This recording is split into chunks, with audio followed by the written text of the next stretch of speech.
Ngayong araw nga pala ay may pupuntahan kaming beach na nakita ko sa post ng aking idol na si Javier.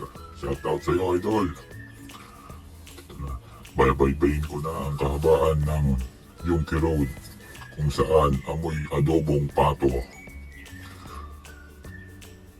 Dito nga pala ay nagpagasolina muna ako para siguradong aabot sa pupuntahan. Dahil dadaan pa ako sa aking kaibigang si J-Car. Dito nga pala yung kanyang company. Shoutout J-Car, ang laupa ng Taiwan. Binigyan niya pa nga ako ng tahiin.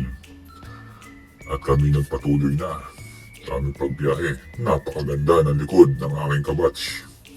Yung likod lang ha. At dito nadaan naman namin ang amoy sinigang na baboy. Ay iba-iba ang amoy.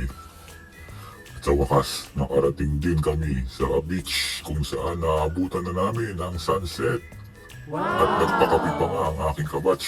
Napakayaman talaga. Hanggang dito na lang. Paalam!